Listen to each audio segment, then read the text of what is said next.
Good afternoon everyone. প্রায় 3:30 বাজে, সেই জন্য গুড আফটারনুন বলে শুরু করলাম ভিডিওটা। অনেকটা লেট হয়ে গেছে কাজ থেকে ফিরতে, আর ফিরে এসে স্নান করে ফ্রেশ হয়ে গেছি। আর এবার লাঞ্চ করব, যেহেতু অনেকটা দেরি হয়ে গেছে। আর আজকে লাঞ্চে ছিল ভাত, ডাল সেদ্ধ, মিক্স ভেজ, সয়াবিন অ্যান্ড একটা ডিমের অমলেট।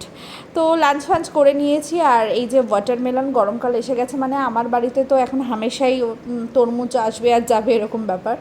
তো যাই হোক, তারপর একটু রেস্ট নিয়ে আমি একটু রেডি হয়ে গেছি।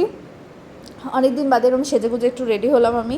আর আমি আর অর্ঘ্য যাচ্ছি হচ্ছে ডুলুংয়ের কাছে। অনেক দিন ওর সাথে দেখা হয়নি, একটা সপ্তাহ হয়ে গেছে। আর এই যে মহারানী যাওয়ার সাথে সাথে কোলে উঠে গেছে। তো ওকে নিয়ে প্রথমে একটা মিরার সেলফি নিলাম, তারপর অনেক চটকা পটকি করে তারপর আমরা ডিসাইড করেছিলাম যে ওকে নিয়ে একটু বেরোবো।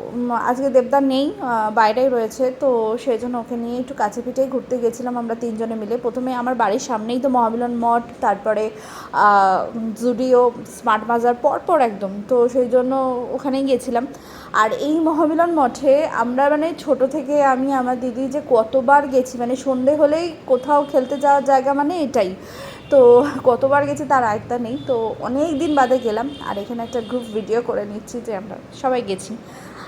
তারপরে গেছিলাম হচ্ছে স্মার্ট বাজারে, ওর কিছু শপিং করা ছিল, সেগুলো করলাম ডুলুংয়ের। তো তারপর বাড়ি ফিরলাম, অ্যান্ড ডিনারে ছিল আজকে চিকেন বিরিয়ানি। আসার সময় কিনে এনেছিলাম, রান্না করতে আর ইচ্ছা করছিল না, তো চিকেন বিরিয়ানি।